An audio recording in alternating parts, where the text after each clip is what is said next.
Ah, another beautiful day on the docks of Booty Bay. I had a ton of fun in Phase 2. The Gnomer portal's right over there. Rogue tanking is my jam. I hope things never change.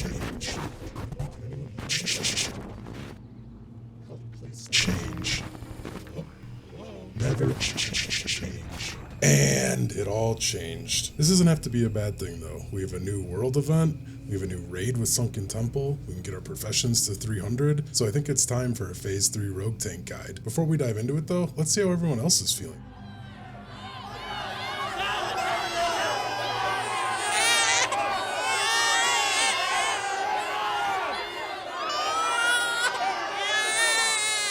Ugh. Is this the Emerald Nightmare? What the fuck is going on here? Who hurt these 40-year-old balding, mental illness-ridden grown-ass men? It is just a game, and I know you have a lot riding on the line, but holy. I paid 100G for a mount before the nerf, farmed the Warsong rep before it changed, missed out on that sweet incursion gold, and ate my fodder before the phase started. And I'm still enjoying my time with Sod. Rogue tanking makes me very happy. I find it incredibly enjoyable. And if you don't enjoy the game, go play something else, weirdo. The boomers are making me feel like I'm taking crazy pills and I've had enough. Anyways, hi, I'm Ben. I just got three things to say. God bless our troops. God bless America. And gentlemen, start your engine!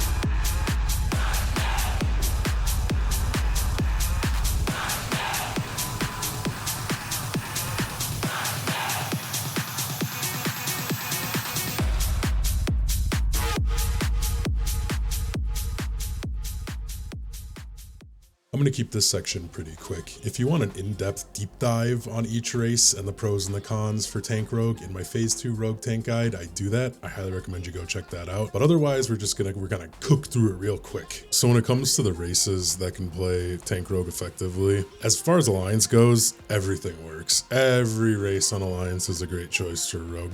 I think it just comes down to personal preference. You want to be a disgusting gnome or a disgusting human, right? Horde, on the other hand, is a little limited on the races that are optimal when you're playing a tank rogue. Orc, Undead, and Troll are the Horde races that can play rogue, but when it comes to tanking, I would say anything besides Orc. With Orc's Racial Blood Fury, it's kind of counterintuitive as it reduces the amount of healing you receive, which is like a big no-no, am I right, when it comes to tanking? As we all know though, there's one optimal race on Horde, and that's Troll, baby. Let me see them Taz dingoes. Let me see them Taz ding toes, you know what I'm saying? Throw those dogs up in the air. With the recent changes to Saber Slash, there's two viable tanking specs on Rogue now. You can either run the Master Race Sword spec, or you can run Weenie Hood Jr. Dagger build. Both are viable, both do about the same amount of damage with consumes and world buffs and such, so it really comes down to personal preference. Me, I'm a swords guy. Daggers are weak, mutilate is boring, and so I run swords. I'm gonna go over both builds, but I'll start with Dagger Rogue as that's probably the more common rogue tank you'll find. Both fall heavily in the combat tree. There's just minor changes here and there depending on your primary weapons you use. Off the rip from the top.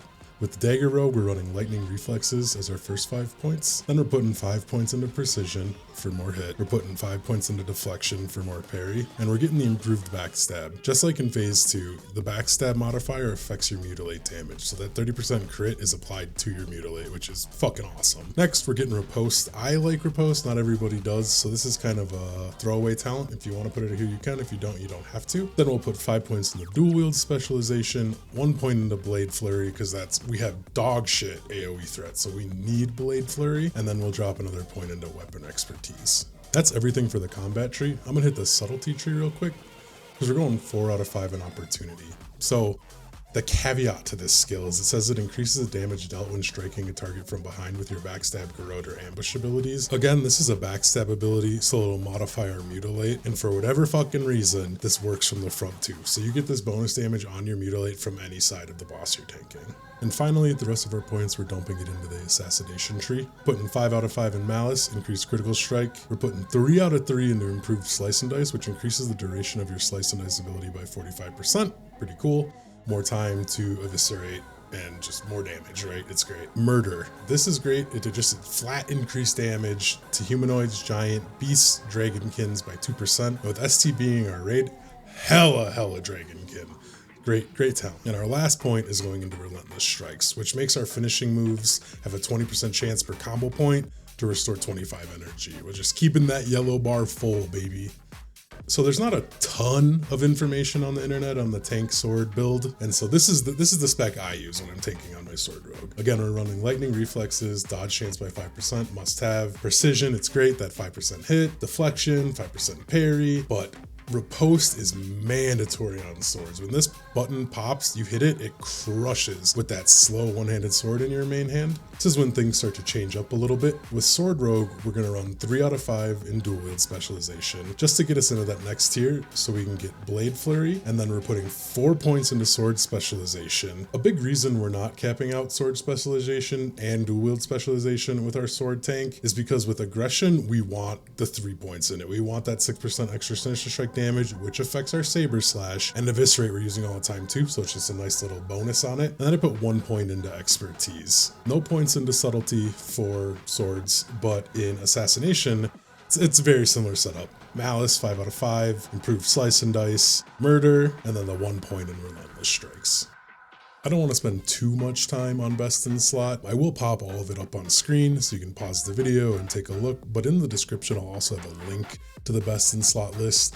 The loot from ST is kind of lackluster. Once we have our tier pieces and weapons, I mean, BRD stuff is good, Mara gear is good, the Gnomer stuff is still pretty strong in phase 3, so, and you can just do incursions to get a really nice set at level 50. I think the big thing to think about when you're gearing your tank rogue is just lean towards stamina. A lot of items will have agi strength, but I prefer agi stamina for the dodge and just the extra life pool. But yeah, that's it. When phase 4 drops, we'll have a much more comprehensive rogue guide. We'll talk about openers, how to manage combo points, AoE threat, the logistics when we have a finalized rogue tank build. Make sure to like, comment, and subscribe so you can get updates on when that new rogue tank guide comes out. Thanks for watching. Oh yeah, one final thought. Peter's a terrorist and Shizbam Nito's hung like a horse. Anyways, peace.